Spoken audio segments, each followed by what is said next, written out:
बात करते हैं रिप्रोडक्टिव हेल्थ। तो इसमें हम रिप्रोडक्टिव हेल्थ के बारे में पढ़ेंगे, मतलब जो रिप्रोडक्टिव हेल्थ प्रॉब्लम्स होती हैं उनका स्ट्रेटजीज देखेंगे और कैसे प्रिवेंशन उनको क्योर करें वो भी इस चैप्टर में हम समझेंगे, और कैसे सोसाइटी में सोशल अवेयरनेस भी स्प्रेड करें हम इन प्रॉब्लम्स के लिए, राइट, ताकि ये ना हो। चलिए बात करते हैं। According to the World Health Organization, reproductive health means total well-being in all aspects of reproduction, right? Physical, emotional, behavior wise, social, है ना, सब टाइप्स हैं। Therefore a society with people having physically and functionally normal reproductive organs and normal emotional and behavioral interactions among them in all sex related aspects might be called reproductively healthy। चलिए बात करते हैं reproductive health की problems और इनकी strategies क्या बनाएंगे इनको ओवरकम करने के लिए। India was amongst the first countries in the world to initiate action plans and programs at a national level to attain total reproductive health as a social goal. These programs called family planning, ये start हुआ था सबसे पहले 1951 में, ठीक है, and were periodically assessed over the past decades. Improved programs covering wider reproduction related areas are currently in operation under the popular name called reproductive and child health care। पहले ही family planning बोलते थे, उसके बाद क्या बोलने लगे, reproductive and child health care programmes. Creating our awareness among people about various reproduction related aspects and providing facilities and support for building up a reproductively healthy society are the major tasks under these programs. With the help of audio, visual, and print media, government and non-governmental agencies have taken various steps to create awareness among the people about reproduction related aspects. Parents, other close relatives, teachers, friends, and also have a major role in dissemination of the above information. Introduction of sex education in school should be encouraged, क्योंकि generally other countries में तो देखा भी जाता है, but India में होता ही नहीं है ऐसे स्कूल्स वगैरह में, ऐसी कोई भी अवेयरनेस भी नहीं दी जाती है, ना कि कोई इंफॉर्मेशन दी जाती है, right. Educating people, especially fertile couples and those in a marriageable age group, about available birth control options, care of pregnant mothers, postnatal care of mother and child, importance of breastfeeding, equal opportunities for the male and the female child, would address the importance of bringing up socially conscious healthy families of desired size, ठीक है ना। Awareness बहुत ज़रूरी है, it means, right. Successful implementation of various action plans to attain reproductive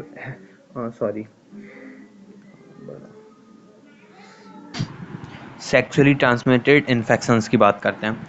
infections और diseases which are transmitted through sexual intercourse are called sexually transmitted infection और STD और STI, right. इनको हम वर्नल डिसीजेज भी बोलते हैं। क्या बोलते हैं? वर्नल डिसीजेज। और रिप्रोडक्टिव ट्रैक्ट इन्फेक्शन भी बोलते हैं। गोनोरिया हो गया, साइफिलिस हो गया, जेनाइटल हब्स हो गया, क्लैमिडियासिस हो गया, जेनाइटल वॉट्स हो गया, ट्राइकोमोनियासिस हो गया, हेपेटाइटिस बी हो गया, end of course the most discussed infection in recent years, HIV, human immunodeficiency virus, leading to AIDS of some of the common STIs. Among these, HIV infection is most dangerous। अच्छा, जो HIV का AIDS का जो infection है बहुत ज़्यादा dangerous होता है। मतलब उस केस में अगर किसी को AIDS हो गया तो मतलब बहुत ही मुश्किल है उसकी अगर हम जान बचा पाएँ, राइट, उसको हम सेव कर पाएँ। Some of the infections like hepatitis B and HIV can also be transmitted through sharing of injection needles, surgical instrument, etc. with infected person, transfusion of blood, or from infected mother to fetus too through the placenta. except for hepatitis B, genital herpes and HIV infection. Other diseases are completely curable, मतलब इन तीनों को छोड़ के बाकी तो completely curable हो सकते हैं अगर उनको हम अर्ली डिटेक्ट कर लें और डायग्नोसिस भी अच्छे से कर दें. Early symptoms of these, most of these are minor and include itching, fluid discharge, slight pain, swellings, etc. in the genital organ. Infected females may often be asymptomatic and hence may remain undetected for long. Absence or less significant symptoms in early stages of infection and social stigma attached to the STIs deter the infected person from going for timely detection and proper treatment. This could lead to complication later, which include pelvic inflammatory diseases, right? Abortions, stillbirths, ectopic pregnancy, infertility, or even cancer of the reproductive tract. Sexually transmitted infections are the major threat to healthy society. Therefore, prevention or early detection and cure of these diseases are are given prime consideration under reproductive healthcare program. Though all persons are vulnerable to these infections, their incidences are reported to be very high among persons in the age group of 15 to 24 years.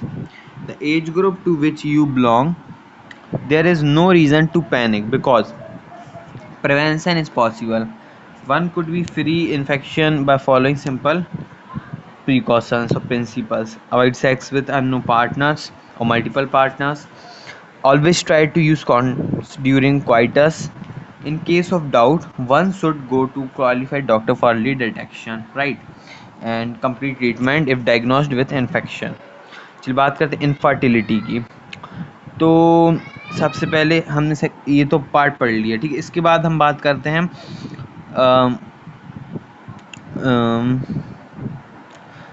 Reproductive health and problems में. अच्छा ये हो गया था, right.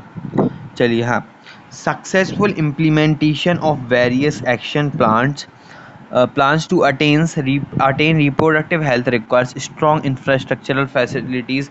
मतलब एक professional expertise चाहिए हमको उसमें, और मटेरियल सपोर्ट भी चाहिए, ठीक है ना. कुछ मटेरियलिस्टिक थिंग्स भी चाहिए, right. These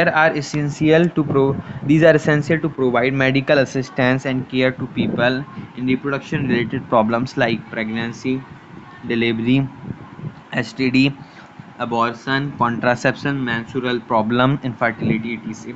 Implementation of better techniques and new strategies from time to time are also required to provide more efficient assistance to people. अच्छा एक प्रोसेस होती है amniocentesis for sex determination to legally check increasing menace of female feticides.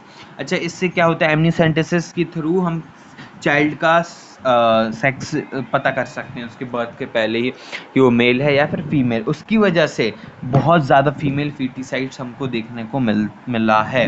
Massive child immunisation are some programmes that merit mentioned in this connection.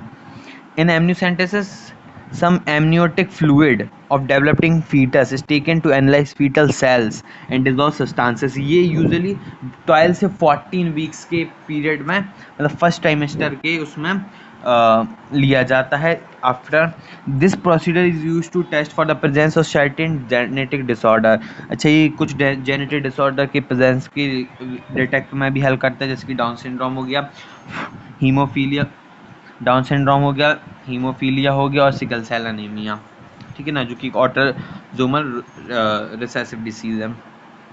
Determine the survivability of the fetus. Research on various reproduction related areas are encouraged and supported by government and non-governmental agencies to find out new methods. Do you know that Saheli, a new oral weekly contraceptive for females, was developed by scientists at Central Drug Research Unit CDRI in Lucknow. कहाँ discover की थी? At CDRI in Lucknow, right. Better awareness about sex related matters, increased number of medically assisted deliveries and better postnatal care leading to decreased maternal and infant mortality rates. increased number of couples with small families, better detection and cure of STDs, and overall increased medical facilities for all sex related problems, right?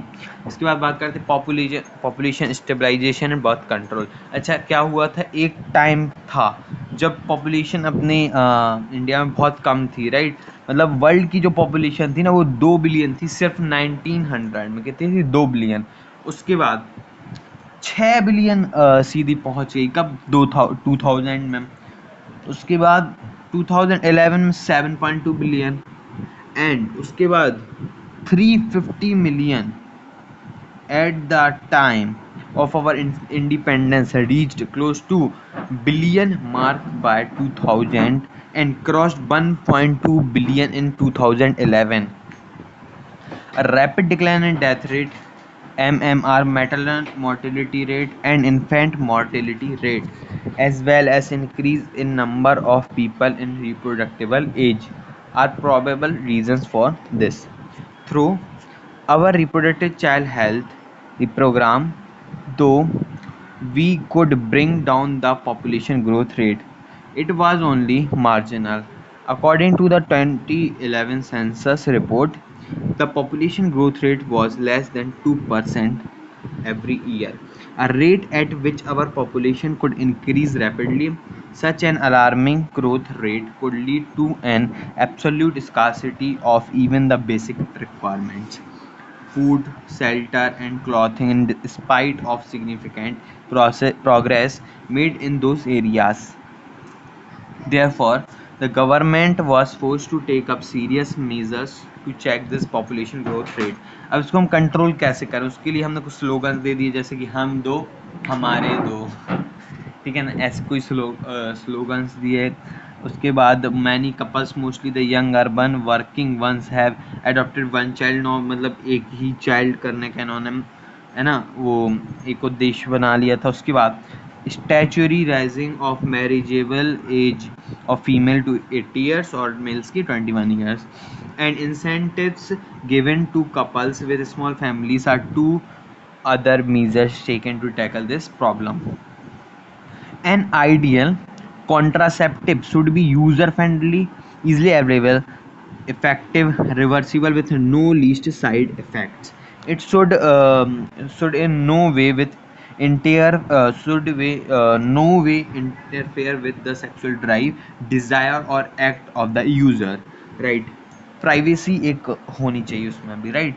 A wide range of contraceptive methods are presently available which could be broadly grouped into the following categories, namely natural or traditional, barrier methods, IUDs, ठीक है ना, anti-uterine devices, oral contraceptive, injectable implants and surgical methods. चलिए बात करते हैं एक करके। Natural method work on the principle of avoiding chances of ovum and sperms meeting, right? Periodic abstinence is one such method in which the couples avoid or abstain from coitus from day 10 to 17 of the menstrual cycle when ovulation could be expected. मतलब periodic absence का मतलब होता है कि उस time पर हमें sexual intercourse को अवॉइड करना चाहिए या फिर क्वाइटस को अवॉइड करना चाहिए from day 10 to 17 of the menstrual cycle, क्योंकि उस पीरियड में जो अपने GnRH हार्मोन्स होते हैं ये सबसे हाई पीक लेवल पर होते हैं, इसलिए ओव्यूलेशन होता है, होने का फुल चांसेस होता है, इस वजह से जब हमें अवॉइड करना चाहिए, राइट, क्वाइटस को। Chances of fertilisation are very during this period is called fertile period. Therefore, by abstaining from coitus during this period, conception could be prevented, not will be, because इतना भी ज़्यादा surety इसमें नहीं दे सकते हम, right?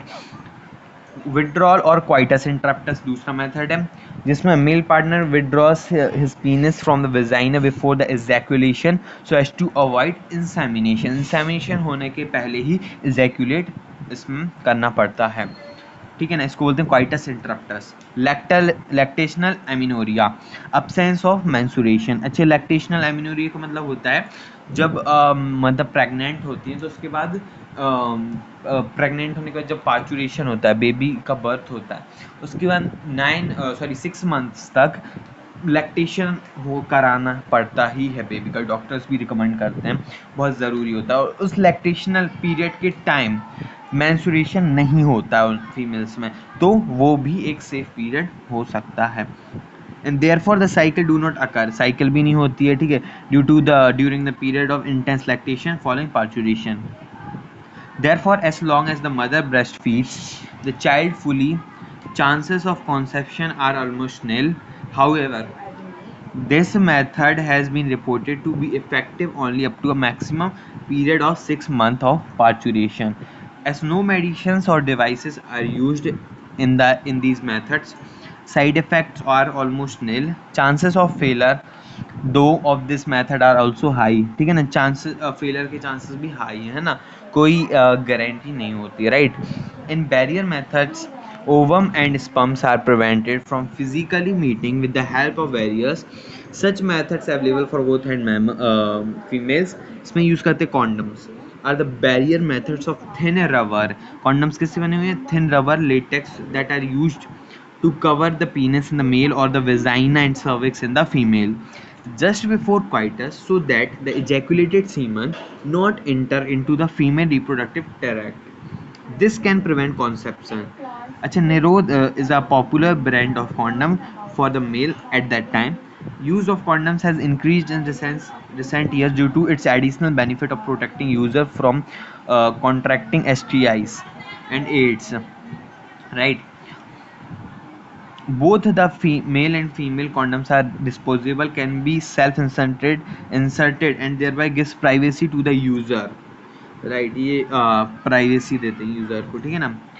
चलिए, diaphragms, cervical caps and vaults are also barriers made of rubbers that are inserted in the female into the female reproductive tract to cover the cervix during coitus. चलिए, ये सर्विक्स कवर करने के लिए use आते हैं, diaphragm हो गया, cervical caps होते हैं हो गया, एंड वॉल्ट्स हो गया। अच्छा, ये रियूजेबल भी होते हैं, ठीक है ना। ये प्रिवेंट करते हैं conception by blocking the entry of sperm into the cervix, they are usable.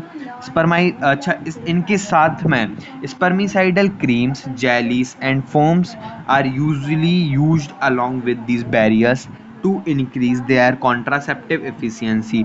अच्छा, ये सब भी साथ में यूज़ किए जाते हैं ताकि इनका फेलियर का चांसेस बहुत कम हो एंड कॉन्ट्रासेप्टिव एफिशिएंसी बढ़ जाए।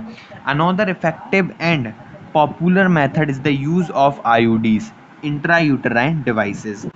These devices are these devices are not self inserted. They can't be inserted. These are inserted by doctors or expert nurse in the uterus through vagina. These IUD are presently available as the non-medicated IUD. Non-medicated IUD का example Lippes loop, ठीक है ना। Copper releasing आईओडीज हो गए आपके COT, CU7 and Multiload 375। The hormone releasing IOD progesterone and LNG20, ठीक है ना, इंपॉर्टेंट बहुत। IUD increase the phagocytosis of sperm with in the uterus. तो जनरली IUD क्या करते हैं? They increase the phagocytosis of sperm with in the uterus. और जब कॉपर रिलीजिंग होते हैं वो क्या करते हैं? They suppress the sperm motility and fertilization capacity of sperm.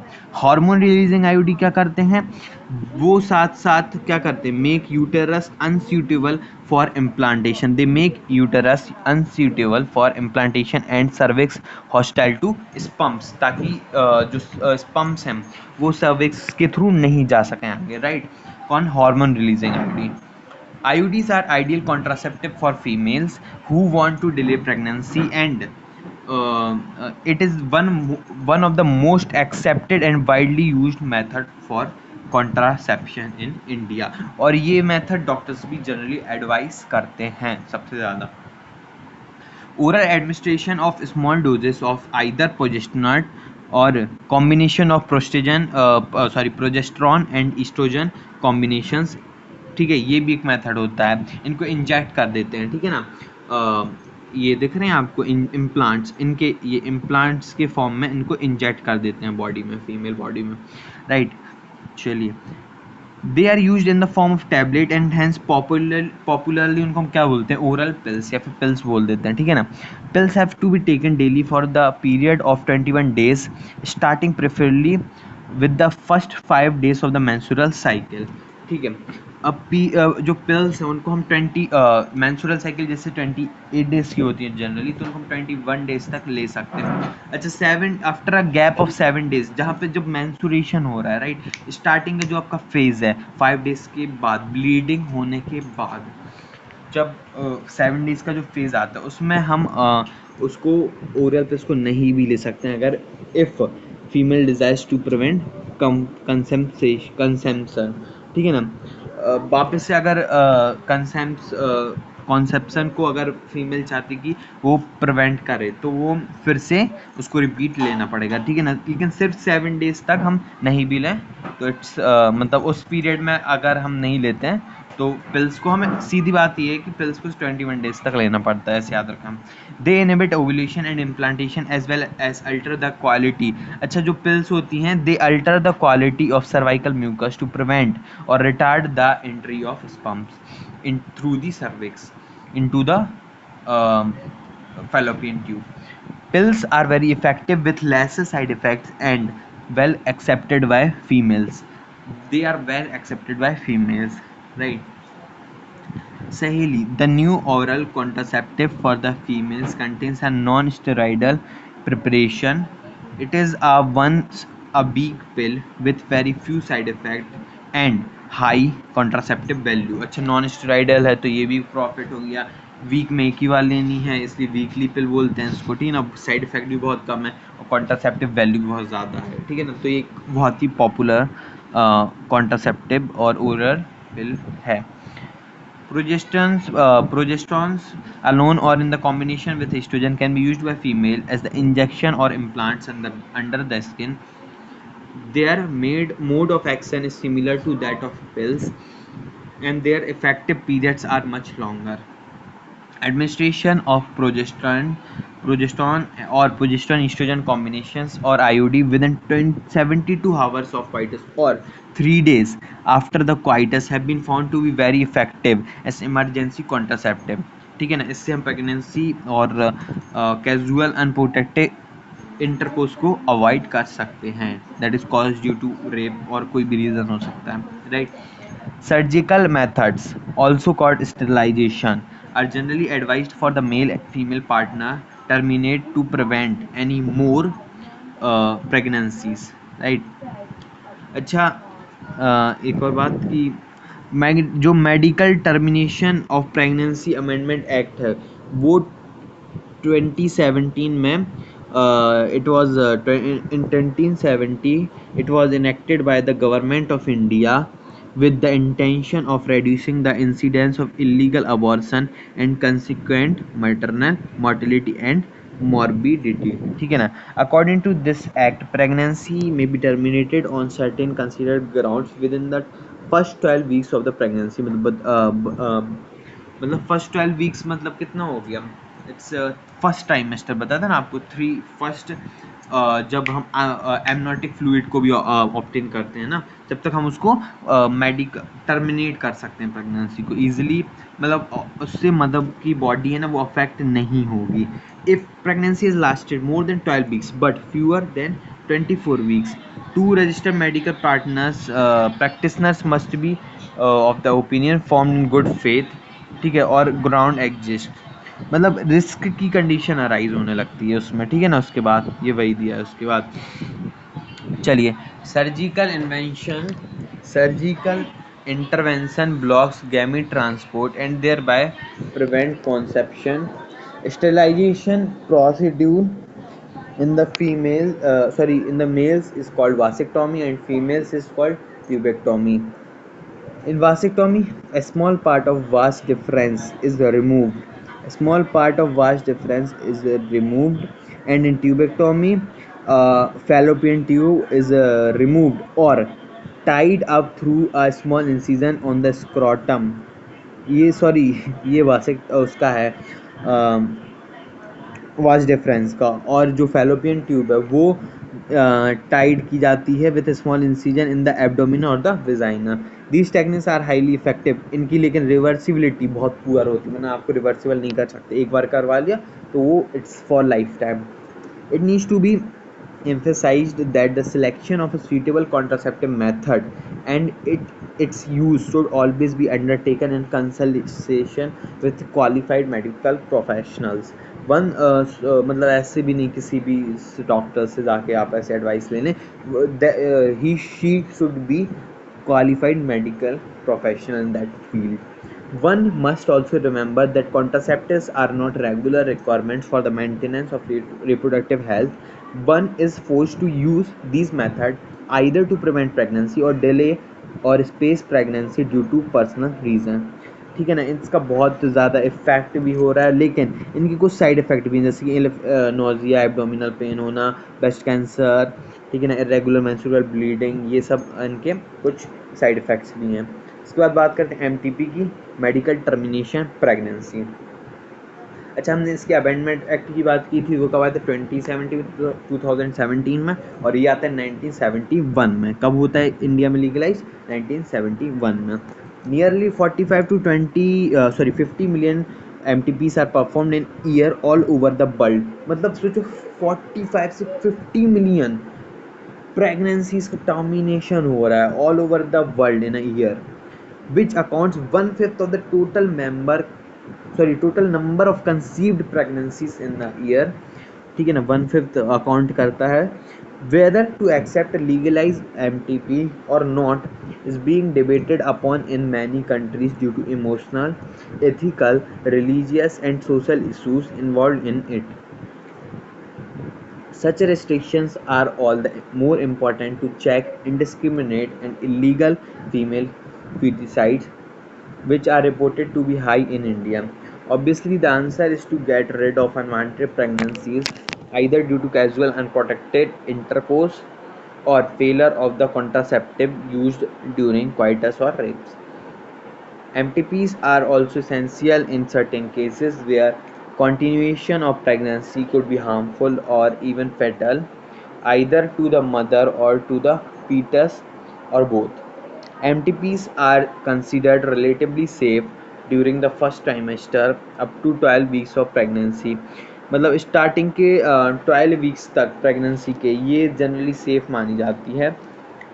Second trimester abortion are much more riskier. One distributing trend observed is that a majority of the MTPs are performed illegally by unqualified quacks, which are not only unsafe but could be fatal too. Another dangerous trend is the misuse of amniocentesis to determine the sex of the unborn child. ठीक है, frequently if the fetus is found to be female, it is followed by MTP. This is totally against what is legal, right? Such practices. अच्छा, ये MTP का use हमें इस sex determination के लिए नहीं करना चाहिए, बहुत ही गलत यूज़ है और ये इलीगल भी है, बट अभी भी करते हैं लोग, तो ये बहुत ही ज़्यादा मतलब अफेक्ट करता है अपनी फीमेल फेटिसाइड्स इंक्रीज़ होते हैं और मैटरनल मोर्टिलिटी रेट भी इसी की वजह से इंक्रीज होता है. ठीक है ना, तो ये सब नहीं होना चाहिए, राइट. इसके बाद बात करते हैं इनफर्टिलिटी की. चलिए, इनफर्टिलिटी का मतलब कुछ ऐसे कपल्स होते हैं ना कि जो इनफर्टाइल होते हैं, वो they are unable to produce the children in spite of unprotected sexual cohabitation. ठीक है ना, इसलिए वो they are unable due to some reasons. ठीक है ना, the reasons could be many physical, congenital diseases, drugs, immunological और even psychological diseases. In India, often the female is blamed for the couple being childless, but more often than not, the problem lies in the male partner. Specialized healthcare units would help in diagnosis and corrective treatment of some of these disorders and enable these couples to have children. Right? The couples could be assisted to have children through certain special techniques commonly called assisted reproductive technologies, ART, art बोलते हैं इसको, right. अच्छा, ये दो type से देखेंगे हम पहले. एक तो इन वाइट्रो फर्टिलाइजेशन, एक इन वीवो फर्टिलाइजेशन. ठीक है ना, ये बहुत इंपॉर्टेंट पार्ट है, इसको याद अच्छे से आपको रखना, एकदम टिप पे होना चाहिए आपकी, है ना, क्वेश्चन बनता है. इधर से इन वाइट्रो फर्टिलाइजेशन और in vivo fertilisation. In vitro fertilisation मतलब आउटसाइड द बॉडी, मतलब किसी भी, इन वाइट्रो मीन्स क्या होता है, ट्यूब, मतलब किसी भी outside the body, in laboratory कहीं पे भी, है ना। और in vivo means inside, right, inside the body. चलो इन वाइट्रो की बात करते हैं। Outside the body is almost similar condition as in the body, same condition में ही कराते हैं इसको भी, ठीक है। And they are followed by embryo transfer in one of such methods. In this method, popularly known as test tube baby program, ova from wife donor and sperm from the husband donor collected and induced to form zygote under simulated conditions in the laboratory. The zygote early embryos with up to 8 blastomere can be transferred into the fallopian tube called GIFT, zygote intrafallopian transfer. अच्छा, GIFT क्यों बोला इसको, क्योंकि up to only embryo only up to 8 blastomere ही transfer कर रहे हैं। मतलब जायगोट के बाद वो हम क्यों मतलब फैलोपियन ट्यूब में कर रहे हैं, बिकॉज फैलोपियन, अच्छा जायगोट को कर रहे हैं ना, क्योंकि हमने फ्यूज करा दिया उसको ऑलरेडी, इसलिए जिफ्ट, ठीक है। And embryos with more than 8 blastomere transfer into uterus, क्योंकि डायरेक्ट उसके बाद हमें फर्टिलाइजेशन कराने की ज़रूरत ही नहीं है, क्योंकि वो मोर देन 8 है, तो मतलब वो जायगोट से आपका एम्ब्रियो और फीटस एम्ब्रियो बनना स्टार्ट हो चुका होगा, इसलिए इसको इंट्रा यूटेराइन ट्रांसफर बोलते हैं। To complete its further development, embryos formed in vivo fertilization, fusion of gametes within the females, could be used for such transfers to assist female who can't conceive. अच्छा, वो females जो they can't जो कि conceive नहीं कर सकती हैं इसको, ठीक है ना, उनके लिए इन वीवो फर्टिलाइजेशन कराते हैं, ठीक है। उसमें क्या होता है, जब उनमें सही से ओवा फीमेल से रिलीज नहीं कर पा रही हूँ और मेल में स्पर्म्स सही से रिलीज नहीं कर पा रहे हूँ, अप्रोप्रिएट उतने अमाउंट में ना हो कि वो फर्टिलाइज कर पाएँ ओवम को, राइट, ऐसी कुछ कंडीशन होती हैं। तो अगर जिफ्ट कब कराते हैं, जब कभी भी फीमेल जो कि दे कांट प्रोड्यूस वन, मतलब प्रोवाइड नहीं कर पा रही suitable environment for fertilisation and further development, उनमें हम कराते हैं जिफ्ट, गैमेट इंट्राफैलोपियन ट्रांसफर, कि उनके गैमेट बन नहीं, मतलब कुछ भी कंडीशन से वो सूटेबल इन्वायरमेंट नहीं प्रोवाइड कर पा रही हूँ, है ना, फर्टिलाइजेशन पे, तो हम डायरेक्ट गैमेट उनको प्रोवाइड करते हैं फैलोपियन ट्रांसफर में, ठीक है ना, फैलोपियन ट्यूब में, जिसकी वजह से आगे जायगोट बन के उसमें डेवलपमेंट होता है। इंट्रासाइटोप्लाज्मिक इंजेक्शन के लिए क्या करते हैं, जो इंजेक्शन होते हैं उनको ओवम में डायरेक्ट हम डाल देते हैं, स्पर्म्स को डायरेक्टली इंजेक्ट ओवम में कर देते हैं, जिससे एम्ब्रियो बन जाता है, ठीक है ना, जायगोट के बाद। Infertility cases is either due to inability of male partner to inseminate और due to low sperm count. इसके लिए हम आर्टिफिशियल इंसेमिनेशन का यूज़ करते हैं, जब स्पर्म का काउंट लो हो और आर्टिफिशियली उनको इंसेमिनेट कर देते हैं। स्टैकनिंग the semen collected from healthy donor और husband is artificially induced into the vagina. And अगर वेजाइना में कर रहे हैं तो, और किसी में भी वेजाइना या फिर यूटेरस, राइट, तो उसको क्या बोलते हैं, intra uterine insemination of the female. चलिए, तो ये सब आपको बहुत अच्छे से याद रखना है, ठीक है ना। चलिए इसके बाद बात करते हैं, there are all the techniques require extremely high precision handling by specialised professional, expensive instrumentation, ठीक है। Therefore, these facilities are presently available only in few centers in the country. Obviously, the benefits is affordable to only limited number of people, ठीक है ना। Emotional, religious, social factors भी देखे जाते हैं, and बहुत सारे ऑर्फेंड हो गए, इन सबको, मतलब ये चिल्ड्रंस को हम ऐसे छोड़ देते हैं, उसके बाद उनको केयर भी नहीं करते हैं, तो ये सब बहुत बड़ा एक प्रॉब्लम क्रिएट है। अभी क्या बोलते हैं, एक सेकेंड अमेंडमेंट एक्ट पास किया है इसके लिए, राइट, सेकेंड अमेंडमेंट एक्ट पास कर दिया है उसके लिए, ठीक है ना, जिसमें ये सब, मतलब ये जो भी हो रहा है, जो अपना एडॉप्शन भी नहीं करते हैं लोग, है ना, लीगल अडॉप्शन करना चाहिए, ताकि जो कपल्स हैं, जो पेरेंटहुड के लिए, जो child they can't produce child, तो वो इन सबको उनसे उन चिल्ड्रंस की भी हेल्प होगी, एंड वो भी पेरेंटहुड को अफोर्ड कर पाएंगे। Thank you. चलिए। इसका PDF मैं टेलीग्राम पर डाल दूँगा। Thank you.